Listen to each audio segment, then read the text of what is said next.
Today, I'd like to introduce Aryan Govil. He is a neuroscience and chemistry student at NYU. In addition to his studies, he is the CEO and co-founder of Synaptrix Labs. Synaptrix is working on a non-invasive brain-computer interface for the purposes of assistive technology like wheelchair control. Can you tell us your story? I'd love to hear a bit more about your background and kind of what brought you to where you are today. Yeah, so I'm 22. I studied neuroscience and chemistry at NYU. Personally, had about 5 years of clinical experience, clinical trials for Alzheimer's disease, as well as brain-computer interfaces at Columbia University's medical school, NYU, and even UC Irvine. And when I was younger, one of the things that bothered me was, students did research to get that work published into papers. It wasn't rather to get that work into the hands of patients.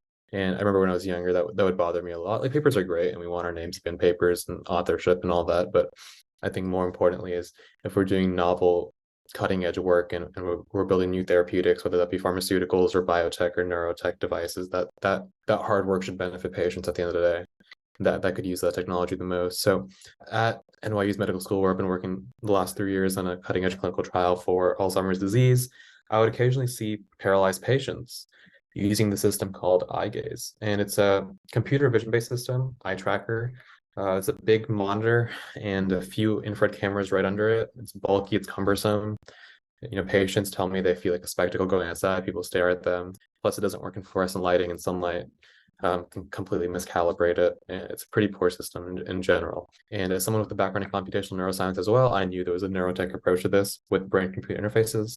And so I started Synaptrix with the goal of fast tracking a novel, non-invasive brain-computer interface for wheelchair mobility for these patients. And that's kind of what our first device is. It's called Neuralis. It's an integrated EEG headband that allows paralyzed patients to move their wheelchair through brain activity. Yeah, that sounds like a pretty interesting journey. And it seems like you've been exposed to neuroscience, both from the academic side and now from the startup side. And I'm really excited about your company, and I'm definitely looking forward to diving in and talking further about it. But before we get too far into the details, I was wondering what really sparked your initial interest in the space of neuroscience or neurotechnology. Is this something that you've been interested in your whole life, or did you kind of discover it while you were working in these research labs? It must be 8 years ago now, when I was in high school, freshman year of high school. I wanted to get some volunteer hours. So I searched up all the places near me where I can, young students and volunteer, and I ended up at a senior care home. And when I got there, I realized it was a senior care home that specialized in Alzheimer's and dementia. So, I would work with these seniors at the care home, play the piano for them, take care of them, play games with them, memory games, kind of address their day-to-day needs. I kind of realized that we need a deep solution for Alzheimer's disease, and we need it now. Like, there's really no time to wait. And I think the rest of the world also agrees with that. So I kind of came to NYU at first to study Alzheimer's disease, and I was the youngest member of a lab here at NYU called the Body Lab at the medical school, where we look at how modifiable cardiovascular factors affect Alzheimer's disease, things like cholesterol, BMI, other inflammatory proteins, things like that are affected by cardiovascular health and how that can affect Alzheimer's disease. I have always had an interest in computational neuroscience. That's the reason I came to NYU, but I've always had an interest in computational neuroscience. Again, I see these patients every day and they're struggling, and I knew there was a way that we could use BCIs to help them. And I self-taught myself coding the last 4 or 5 years. And we started with basic coding apps, and then we moved on to machine learning and deep learning, and finally some kind of deep learning architecture for planning prediction that we have now at Synaptrix, some kind of AI model. So I self-taught myself all of that, any neurotech, how to use EEGs and EMGs and EOGs, and how to export that data and run models, live models off that. And that's kind of where we're at now. And can you go into a little bit more detail now on the background and origins of Synaptrix itself? Yeah, I remember I was sitting in a pre-med biochemistry class a few years ago. And I was really upset because I thought it was a waste of time. And I'm like, is this really what I'm meant to do? Is kind of sit in these boring classes. Professor was great, but introduction biochemistry isn't that engaging. So I actually filled out a grant in the biochemistry class over the next 2 classes. I filled out a grant to NYU. I said, can you give me some money? I need to buy some chips that I can use for some biosensing chips for an EEG. I'm gonna buy some electrodes to have some fun. I'm a little depressed in this class. and they actually gave me the money at NYU. And so I bought all the stuff. Uh, it was actually a few chips from Open BCI, which is kind of funny. They're here in New York as well. It's actually great. It's public libraries. You can learn a lot from those. I started just playing around with them for fun and developing some of our own ML based on the hardware from OpenBCI, and kind of realized there's something special here, something we can actually use to help patients. And you have to develop like a real team, because as much as I know about neuroscience or AI, I'm still 22, you know.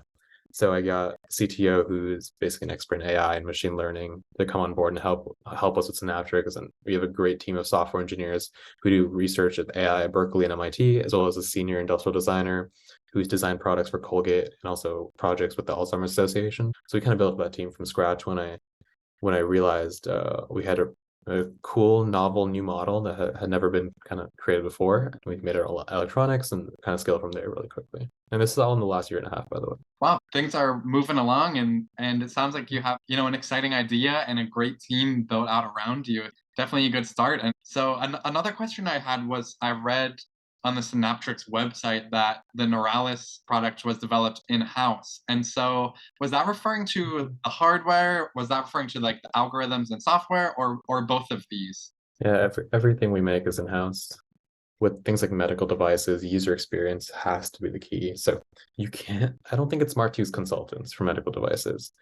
Software, hardware, it doesn't matter. You got to have your own engineers in-house working on it 24/7 who understand the problem and are working towards the solution. And I think the best companies for medical devices, especially when you're dealing with something as sensitive as patient work, people with extreme neurodegenerative disease like ALS or spinal muscular atrophy, or even spinal cord injury, who are completely immobile in some cases, tetraplegic, no control of their limbs. You have to be really careful about the user experience with these devices. Even though it's a little more expensive to do it in-house, I do think it's worth it in the long run. Yeah, that definitely makes sense. And so would you say that's probably the key benefit of doing it in-house, is that user experience? Have you seen any other benefits, either expected or unexpected, from this journey of building everything in-house? Yeah, I think our engineers are much more connected to the source of the problem. I'll kind of give an example. I think one of the best things I think I ever did was bring our engineers to a hospital and to see patients and speak with doctors and actually try out like wheelchairs themselves, like big power wheelchairs with the joysticks, And like I have a lot of clinical experience because of my Alzheimer's disease background, but all of our AI researchers, they're coders, they're programmers, engineers.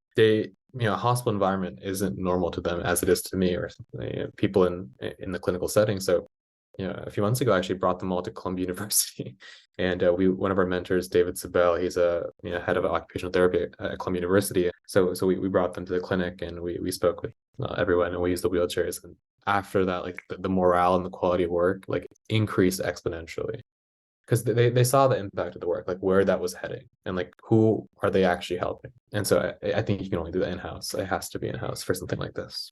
Like if I was making a web app, where I was connecting ChatGPT to some backend nonsense, and I get a nice UI made, yeah, you can absolutely do that with consultants, right? That doesn't have to be done in-house. But I think when you're dealing with something as sensitive as medical devices, you have to do it in-house.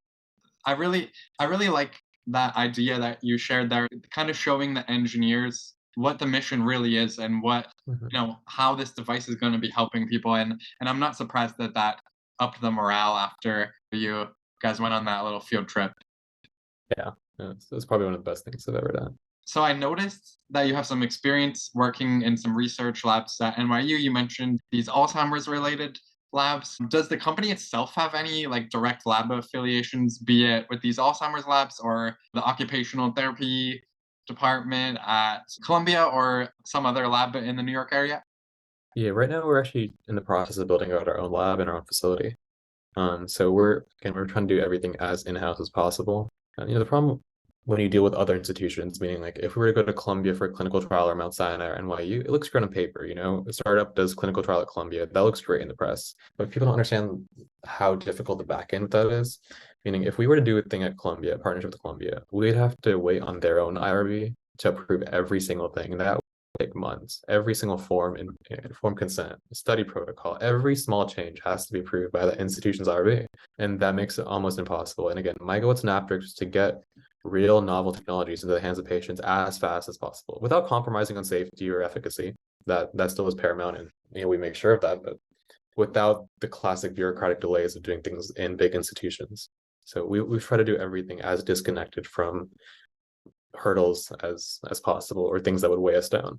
That's really keeping with your theme that you mentioned from earlier. You think it's very important to keep things in-house, as you mentioned. That also makes a ton of sense that some of these massive universities or hospital systems can really have bureaucratic systems that in some ways may slow your team down when it comes to making some of these changes, and having to get approvals at quite a few levels just to change some wording on a form, for example. Going at an incredibly fast pace without compromising on safety is important. So like, our timeline right now, like our Empower clinical study is already approved for, taking place sometime this summer. And we want to be FDA cleared by the end of the year. So, that would literally be like in 22 to 24 months of me having the idea to start Synaptrix and filing for that NYU grant for that, for those little, electrodes. From that start period to the end of this year, to see that the change of pace of the innovation of what we made is kind of unprecedented. Even take established companies like Neurotech, who now release consumer electronic headphones. They've had 10 years to develop their AI, which I get it. The AI architecture of today is much different than it was 10 years ago. It's very easy to do machine learning these days. Anyone can do it for really cheap. I get it. It's very different. But I think there's something to be spoken about the pace that my team's kind of gotten everything done and onboarded. And now we're finally ready to go to human studies. As you're moving so quickly, what are some of the guardrails that you have in place just to make sure that you keep that safety and efficacy side of things paramount? Yeah, so one of the great things about our AI model that we built from scratch, basically before we even touched on hardware, we made sure the software is great. Our AI model is called Saffron 1, and we think it's the most capable AI model for detection, denoising, or feature extraction like ever developed. And part of that is incredibly high classification accuracies at low latency. So like we can get like 99.8, 99.9% classification accuracies on patient intent for movement, which is, it sounds crazy when I say it out loud, right? I mean, if anyone's in any work in machine learning, like they know how crazy that is.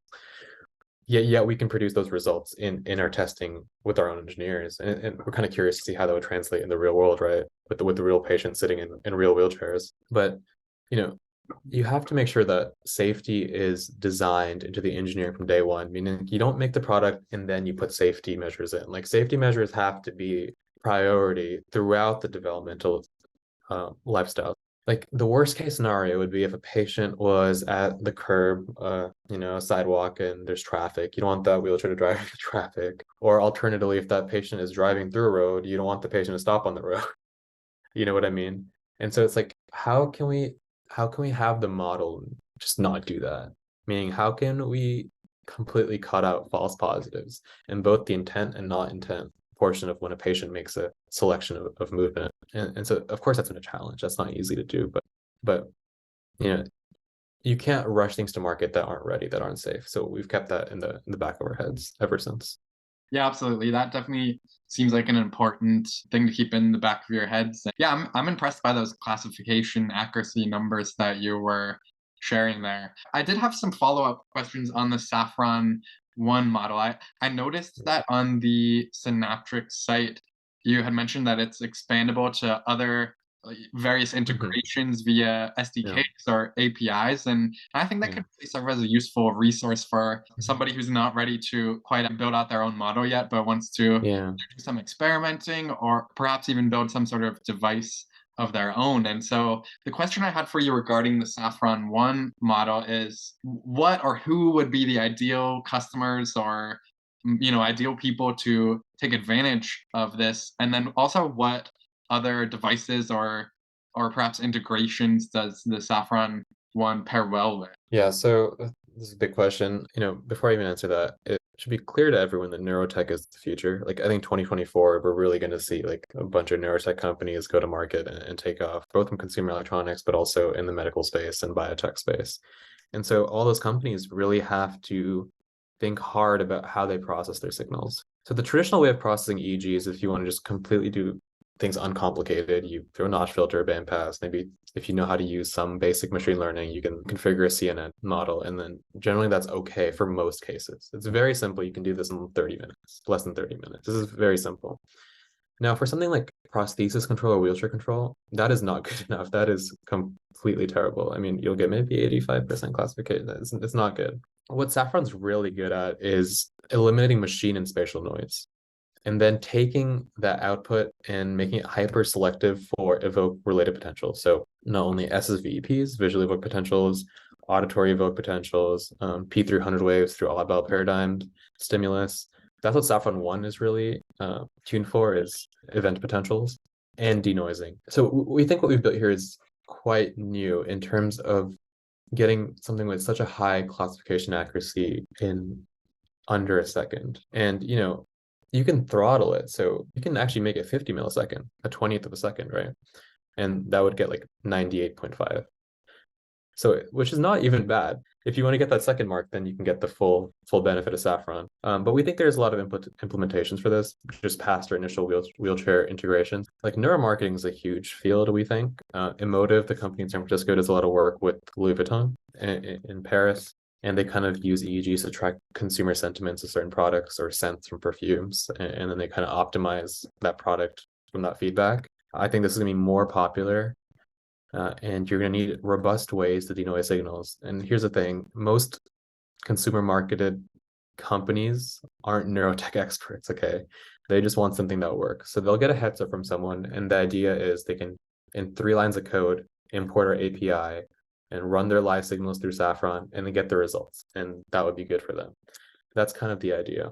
And so we know that alongside Neuralis and the work we're doing in the medical device space, we also want to make sure there's a robust developer community that can use Saffron 1 and its future iterations for their own work. That makes a lot of sense. Some of those applications that you mentioned for it definitely seem like it could be useful, especially, for example, with companies that are working in the neuromarketing space. So you mentioned that it's called Saffron 1. The fact that it's called 1, does that imply that there's 2 in development now? Yeah, so 2 is in development right now, and 2 is kind of a small step. 3 is really going to be the big one. But 2 is basically allows the model to learn from the patient's own data. So it basically recalibrates like 10 times a second, and then it works off that past recalibration. And so it's the weights of the neural network are literally evolving in real time to be in line with the patient. Whether if I'm in this side of the room and if I go to the other side of the room, there may be some electrical noise that was not here that's now present, right? So you got to recalibrate that instantaneously. And also, our brains are all different. If I put the EEG, if I put the headband on myself versus my mom versus my CTO, if I put on you, it's going to respond a little differently. And so how can we make something that's like one size fits all, right? Model wise. The Saffron 2 is going to be really good at that. That's a big challenge to solve. Fluid matrices that respond in real time to brain data is a completely unsolved problem, and it's something we're very close to, but that's really the breakthrough. Yeah, that's an absolutely intense problem to be working on. And so when you're mentioning that this algorithm is adapting, is it basically like, is it adapting just to be able to filter out noise more effectively? Or is it also adapting to, for example, like a reward signal? And you mentioned you wanted to be able to work on me, your mom, your CTO. Are you saying basically if you're using it, you would be able to just take it off, pass it right to me, and then it start working on me right away? Like, is that kind of the end goal? Yeah, and you know what's even crazier? If I was sitting in the wheelchair, I could give you the headset and you can control my wheelchair. Wow, that's pretty cool. Okay, that doesn't exist yet, right? But that, and of course the ultimate goal of all neurotech is motor imagery, but not, non-binary. So right now, motor imagery, just kind of give you definition. I mean, like if you think of it, you think of an arm going up, it goes up, arm, leg going down, it'll go down. Unfortunately, EEGs don't really have the bandwidth by themselves to have complex motor imagery. Meaning, and honestly, neurotech founders are kind of guilty for this. Like they'll definitely overpromise this. So, like even OpenBCI will do this. They'll say, you can fly a drone with our EEG. The only thing a drone is doing is going up and down. Like it's 1 0 1 0. That's all it is, right?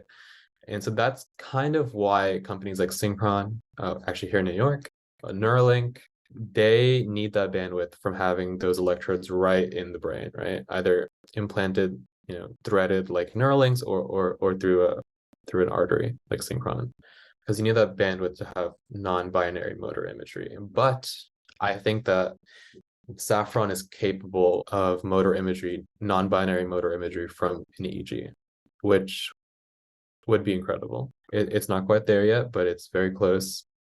And that's important because in the future, in the neurotech future, people are going to get their implants. But here's the thing: 60% of patients want a non-invasive option. So it doesn't matter how good companies like Neuralink or Synchron get, or other implantable BCIs get, whether it be deep brain stimulation or otherwise. Patients always want a non-surgical option. So EEGs will always have to fill in that gap. So it's which company will come up with the AI model that will allow EEGs to live up to their full potential. And we think we have the key. Yeah, there's definitely no way around those risks with the invasive options right now. And totally see where you're coming from, that patients are always going to at least want to have that option to go non-invasive. And yeah, I'm excited to see what you guys do in that non-invasive market. And, speaking of what you guys might be doing in the non-invasive market, you mentioned that you have been speaking to the FDA. Could you give us any updates on the upcoming clinical trial, to the extent that you're allowed to talk about it? Yeah, so we haven't announced it formally. It's, if you probably you can find it somewhere on the internet, but it's our Empower study. It's a registered clinical trial. Empower basically just stands for EEG-driven mobility platform offering wheelchair-enabled engagement and rehabilitation. It's an acronym. And so it's our clinical study that evaluates Neuralis, outside our own engineers and our limited testing. So it's a 1-month observational study that will allow patients, 3 to 6 patients in the New York City area who are completely tetraplegic, who have caretakers that can monitor them in home and see the device day to day throughout the month and document that. We think this is vastly superior than going through a clinical site, because ultimately patients don't live on clinical sites, they live in their homes. So we should see if the device works at their home. And so that's the study we're going to do, and we're going to evaluate if Neuralis, and it's powered by Saffron, but Neuralis actually helps these patients move around and restore patients' mobility through brain activity. Yeah, congrats on getting this study set up, and I'm excited to keep an eye on you guys and watch how that turns out, and rooting for you and your team there. Yeah, thank you. Yeah, we're excited too. That should probably start late summer. It'll be like 1 or 2 months. 1 month right now. Maybe we'll need more time, but yeah, we're excited for that. And also scared because once we move out of our engineers and we move on to the real world, there are like consequences if things don't go correctly. So we've our team's been really just incredible working with the FDA just to make sure we're doing everything they need from both the patient standpoint and from their standpoint, just to make sure everything's safe and taken care of. So we're excited. Yeah, absolutely. It's both an exciting and a scary time, and it's a time where you're going to learn a lot, and it's high pressure and hoping for the best. I just kind of just to say, Neuralink's clinical study, they announced their prime study. That's like a 5 to 6 year clinical study. Ours is a month. So I'm trying to illustrate how big of a difference the invasive versus the non-invasive is, right? And so after this clinical study, assuming things are to go well, what would be the next step? Would you have to do another follow-up clinical study that's a little bit more expanded, a little bit longer, for example? Yeah, I think we're always going to be making changes to Saffron and testing its limitations, so we can grow it. Really limit testing the capabilities of that model and how we can integrate it into accessibility devices. So yeah, with every iteration of the model, you're going to have its own study. But we really want Neuralis to be on market by 2025. That's kind of the goal. We're very ambitious, but we think it's possible. We're raising a round of venture capital right now to kind of accelerate that growth, so we can get to market really fast. And it's something we're really excited about. And how have you found the fundraising process so far? I've never got a chance to go through it myself, but I've heard it can be kind of stressful. I'm excited to hear, your thoughts on that process. And I feel like, our listeners can have a bit to learn from you there. I feel like the problem with starting a company is that, especially for the CEO, it feels like raising money can be a full-time job. So your focus becomes less on the tech itself and more on talking to people and getting investors, whether that be from angels, micro funds, or traditional VCs. So, even yesterday, I woke up at 7:30 and my last meeting was at 9 p.m. 14 hours, right? Straight with meetings, 30 minute, 30 minute, 30 minute, 30, no break in between. And just talking to VCs, pitching, some follow-up meetings as well. It's definitely exhausting because, after this date, for the last year and a bit, I've funded Synaptrix myself completely. So just through my own savings, do grants by NYU. And we're also in the process of applying for some external grants from Berkeley as well as from the National Institute of Health, NIH, NSF as well. But yeah, it's definitely a long, tedious process. Yeah, absolutely. And I think another interesting detail there is the information that, for example, VCs might be asking about is sometimes a lot different than what the grant reviewers are looking for. And so I think it Mhm. requires even like a little bit of pivot in terms of your pitch too. And so Yeah. it's kind of being able to hold two versions of that pitch in your head Mhm. at once, depending on who you're talking to. Yeah, like well, VCs, of course, 3 to 5 years, they want 100 million in annual recurring revenue, or they want it to be sold to a big company for a strategic exit, and they put a lot of pressure on you to do that. One of those two things. With a National Science Foundation or an NIH grant, it's not that they don't look at market feasibility, but it's more of developing new technologies. Meaning, like even if there isn't a huge market, there are certain things that deserve to exist. And so let's give you the money, and if you have a good team to build that out, then you can build that out. That's kind of what the seed program at the NSF is for. So it's a SBIR grant. It's like up to $2 million in funding you can get with no equity, right? Which is ridiculous. But those grants exist for that purpose. Meaning, like even if there's not complete market feasibility, certain things deserve to exist in the world. So we're kind of working with that. It's definitely a better model than VCs. VCs are cutthroat. They do not care.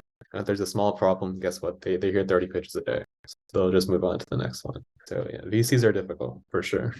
It's definitely a numbers game, and it's hard to beat those NSF terms, with up to 2 million in funding for no equity. That's the dream. So this brings me to my next question. What is next for Synaptrix? It seems like there's, a few potential paths you guys could go down. It seems like all of them are exciting. But yeah, what's your vision or what's your perfect path for Synaptrix?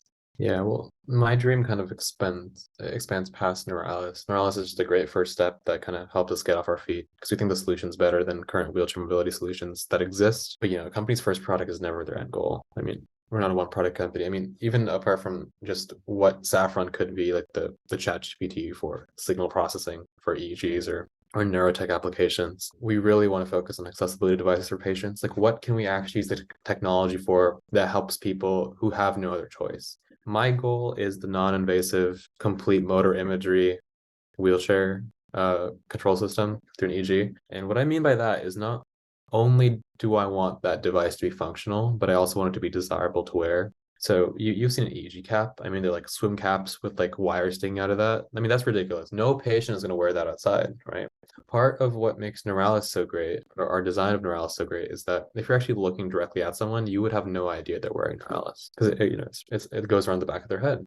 And so patients won't feel like they're spectacled. They won't feel as embarrassed to go outside as they would be with the luckier system. And so that's kind of my goal. I want to make a whole brain sensing system that's incredibly discrete and that could control all cardinal directions of a wheelchair through just motor imagery quickly and intuitively. That's kind of the dream. That's a big dream, and I'm wishing you luck on your journey there. And it's an exciting time in neurotech, and hopefully your dream kind of becomes part of the story of neurotech overall. And I totally agree with you in terms of that form factor. I think making that form factor smaller and more discreet, I think that will encourage a lot more patients to wear it, and also probably would make it even easier to pivot it into broader markets, even non-clinical applications eventually. The smaller the form Mhm. factor, the better. I mean, you need to think of like what Meta's doing with the Ray-Ban goggles. They're trying to get, right now it's just kind of like a smart speaker and a camera, but they've like gone that down to like the frame of a sunglass, right? And like what's next for that is like a augmented reality display on that. What if we put electrodes on those side bands? I mean, it's going to be a feature, right? I think like what Neurable is going to have a challenge with are like people going to pay that much for like a gimmick, right? Like knowing how attentive you are, right? It's a bit of a gimmick, right? But the long-term vision is that that technology is just a normal part. If you have earbuds, those are conductive tips in the earbud that you can measure EEG from intercanal, or if it's headphones, there are EEGs in the cups. If you're wearing sunglasses, there are EEGs in the side frames. And then that get exported to some health app on your phone or your computer, and you're free to do with that as you wish. I think that's going to be more and more normal in the next few years. So it's going to be interesting to see who gets that right. Yeah, I agree. I think it's starting to become much more common even now, and I think it's going to keep trending in that direction. And so to make a quick pivot, you broke into neurotech at a very young age, and there's a lot of students that do want to get involved in the neurotechnology space, Mhm. or even young professionals looking to pivot in that direction. And so I was wondering, do you have any advice for students looking to make a splash in the neurotech space, either via an entrepreneurship route, like the route that you went, or perhaps even maybe just joining a startup or joining a lab? Do you have any tips on people wanting to get involved? Yeah, I would say definitely don't start your own company. It's too much work. It's way too much work. No, but yeah. So the problem with neurotech is quite new. Like someone told me this actually yesterday. It's like where AI is now what it was 20 years ago, neurotech is that before 40 years ago. So it's very new and people don't really have a clear idea. It's why a lot of companies, again, I don't want to keep bringing up Neurable, they have grand admissions for accessibility devices and things that will restore mobility and all that. And then they pivot to like headphones, consumer electronics. It's not easy. There's no just research this and you'll get it eventually. And there's definitely not a lot of resources to learn. What I did was I bought a cheap EEG and I just started learning myself. I mean, you got to be good at coding, have some idea of some basic machine learning principles, and like buy yourself a cheap EEG, Emotive, Open BCI, whatever you'd like. Just buy a cheap EEG and start coding on break interfaces. It can be something small. I think visually evoke potentials are really easy. I mean, you flash a light, from your computer, say 10 hertz. Okay, put the electrodes behind your head, and do a fast Fourier transform. You don't have to denoise. Just don't even stress about it. Just FFT it. Look at the peak for 10 hertz. Right. Do something very simple and start on simple projects and make them a little more complex. And then try some denoising algorithms and start building those models out. And then maybe you go to audio evoke potentials, or you have a whole EG cap, so you can do motor imagery. So just start getting a little more complex, until you have a really good idea about how brain data is read and interpreted by machines. And definitely try to intern or work for startups or work in labs, universities. I think every university has great neuroscience labs that have EEGs in some form. I'm lucky to be in New York because New York, and I was born in California in Silicon Valley. So at Berkeley and Stanford, and then now I'm here in New York. So those are like the two great places for AI and neurotech. You just got to learn yourself, and put in the work. Those are really good tips, and you're right. You got to start somewhere, and so just start with something manageable and just keep working up to it. And yeah, New York really is a great place for neurotech these days and AI as well. And Stanford and Berkeley, the Silicon Valley, that goes even without saying. It's pretty amazing for these fields out there as well. Do you have any tips for people who maybe would want to break into neurotech from an alternate route? For example, like people who are not not quite as good at coding or the engineering side of things and maybe want to kind of get into, for example, design. I think you mentioned your Mm. company has some designers. Yeah, well, that's actually a great point. I mean, I think right now, since neurotech is going through so much innovation, I mean, obviously the innovation is going to be done by the computational neuroscientists. But I knew that with Synaptrix and Neuralis that you have to make a device that's usable too, and that's desirable to use by the patient. And so we got someone who had no experience with neurotech specifically. I mean, it's a very new field, but she had experience with medical devices and making things for Alzheimer's patients and that kind of thing, and had a great idea of form and beauty and elegance in the design, but also making something that could incorporate our engineering. And it's not easy. I mean, she'll have one design that she thinks looks great, and then the electronics won't work with that.